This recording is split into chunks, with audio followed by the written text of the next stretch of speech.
part 2 of argument. In part 1, we defined what argument is and what the basic characteristics of argument are. Okay? Now we'll start talking about the parts of argument, how to build a sound and valid argument, especially in your academic work. You'll find that in almost all courses you'll take in college, you will be required to make an argument more often than not. And we'll start in this assignment here in Unit 3. And so it's very important to know how to build an argument, how to make a good, valid, sound, correct argument, okay? So this is what we'll be discussing here, and I hope you have already read the second part of Rebecca Jones' article that I assigned you for this week. Let's get started. Argument, as you've read in Rebecca Jones' article, has different components. The three components I'll focus on in this unit in general is claim, evidence or data, as Rebecca called it, and then warrant, and then in some, later we'll start talking about rebuttal or the counter argument.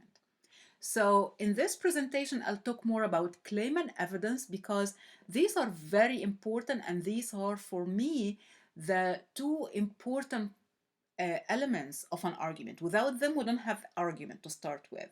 And then I'll touch on warrant as I talk about evidence, and then the rebuttal you can read about in her article. Now, what is a claim? Simply, it's the writer's main idea, position, proposition, or assertion. So if you say that online classes aren't really good for first-year students, this is your position, this is your assertion, this is your argument, this is the first claim in your argument, okay? So it's the breakdown of argument. Normally the argument is a big idea, and then you start breaking it down into several claims.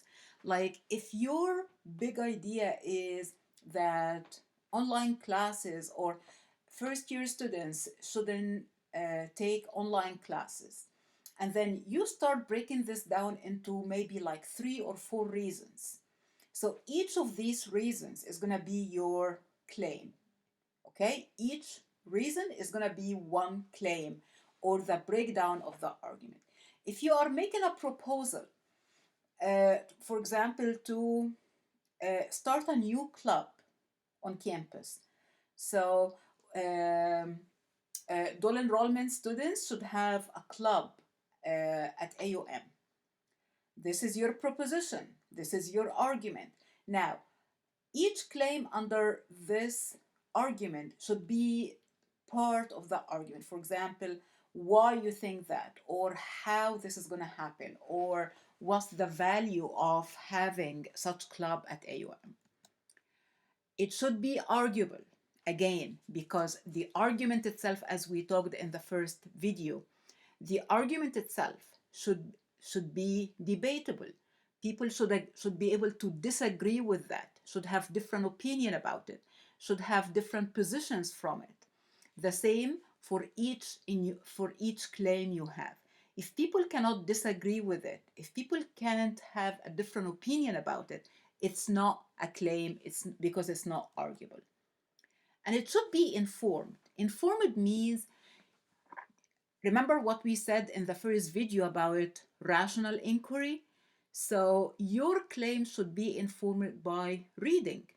They should be based on rational discussion, not just something that's based on just emotion and something that just makes sense to you but doesn't make any sense to other people. Something you can defend, something that's based on some kind of knowledge.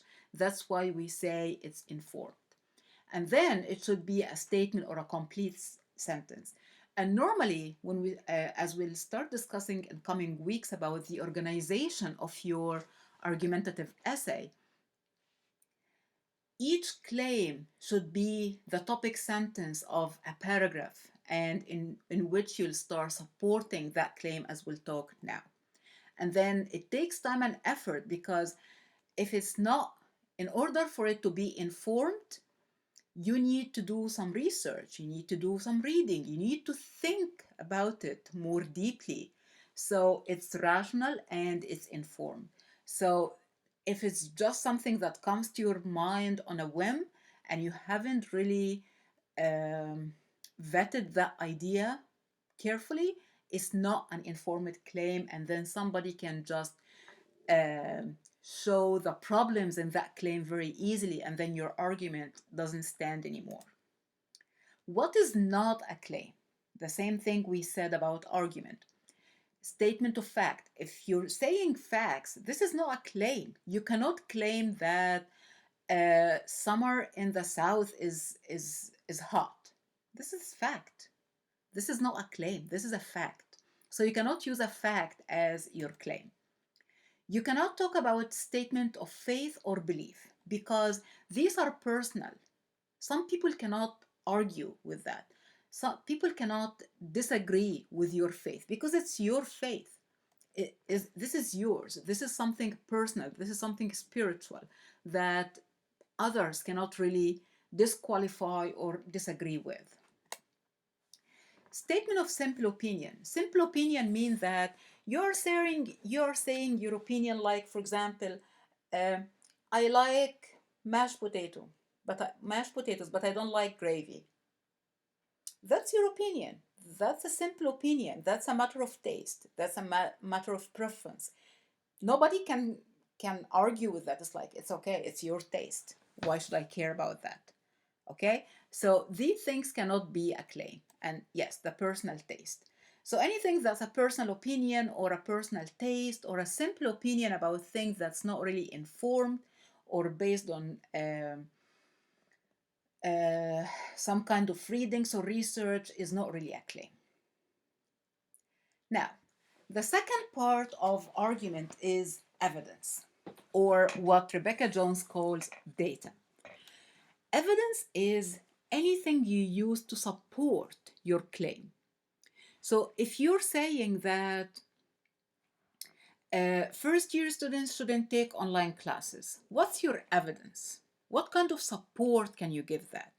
For example, you can say that first year students need more structure in their life. They need a set schedule. They need to um, have to go to campus on certain days. They need that structure. Another evidence can be that success rates are very low in online classes among first year students, if you have that data or the statistics to support that, as we'll talk in a minute. So any information you use to support or strengthen your claim, this is evidence. Information that makes your claim valid. So you want to show that you have a strong argument, that your ideas are strong and make sense, are important, are coherent. Then any information you provide to make that happen is evidence. Information that helps you make a decision or judgment. So what made you adopt that argument and that claim? What made you make a specific judgment or a decision about something? What made you make a decision that AUM needs a club for dual enrollment students? Or what made you make the judgment that online classes aren't good for first year students? There must be something. So that something or that information is your evidence. We have so many types of evidence, depending on various things, depending on the nature of your claim, and more importantly, depending on your audience. Who are you writing for? Who are you trying to persuade? For example, if you are talking about, let's take the example of online classes for first year students. If you're talking to first year students themselves, you can use personal experiences, you can use anecdotes, you can use examples, or you can use logical reasoning. you're new to college, you need some structure in your life, you need to meet with your professors regularly. So you're using logical reasoning, you're using personal experience.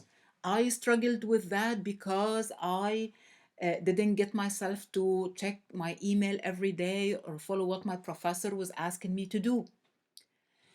So you choose the types of evidence based on the audience you're writing to and based on the claim you're making. Now, imagine that you are writing about the same topic but making the argument to parents of first year students, and you're trying to convince them that no, uh, um, online classes are not good for their students in first year in college. So maybe you'll start by using definitions, you'll use facts, you'll use experts' opinions because this is what may appeal better to parents. Maybe you'll use examples, maybe you'll use statistics or facts about how many students succeed, how many first year students succeed in online classes in their first semester, and so on. So the type of evidence will vary depending on what you're talking about, the topic of your argument, and who you're writing to, your audience. Okay? So always keep that in mind, that when you start thinking about your own topic and your own argument, which I'm going to talk about in the next video, I want you to start thinking, okay, if I'm writing to students, what kind of evidence will appeal to students? What kind of um, what types of evidence do I need to use in order to make a persuasive argument to them? And then if I'm talking to parents, do I need to use different types of evidence? Most probably yes. If I'm talking to professors, do I need to use different types of other types of evidence? Yes. If I'm talking to university administrators, do I need to use different types of evidence? Yes. So every person you're addressing, you're picking and choosing the types of evidence that will work better for that particular audience. Now, what about warrant that Rebecca Jones talks about? Warrants is simply linking your claim to evidence. Why is this evidence important for that claim, or how this evidence is relevant to that claim, or how that particular evidence supports that claim? So you explain the evidence and how it relates to that claim. This is the warrant. So in your writing, in your essay, and we'll talk more about that next week, I expect to see a claim, evidence, and warrant, connecting the two pieces together. And then we'll talk about that later, is the rebuttal or the counter argument. Now, features of good evidence. Evidence has to be accurate, okay? Because if you use something that's not accurate, then anybody can uh, anybody can just find a problem with that, and it's like, you're just telling a lie here, or that's not correct. This has demolished your argument. This has stabbed the integrity of your argument. So make sure that whatever evidence you use has to be accurate. Check the accuracy of whatever you're using. Facts, information, statistics, anything. Recent. You cannot remember what we talked about Kairos in Unit 2? You cannot talk about something that's very current and a problem that's very recent using old evidence. You cannot use numbers and statistics from 2000 to talk about online education in 2020 or at the time of a pandemic. This is not going to work because the evidence is not recent, doesn't match. is not timely, is not relevant. Remember everything we talked about under Kairos in Unit 2. It has to be detailed. Don't expect your reader to just figure it out. Or it's like you give your reader just one sentence, and then you expect them to figure out the relationship between, or the relation between your claim and evidence. You have to be detailed. You have to provide information. You have to provide details.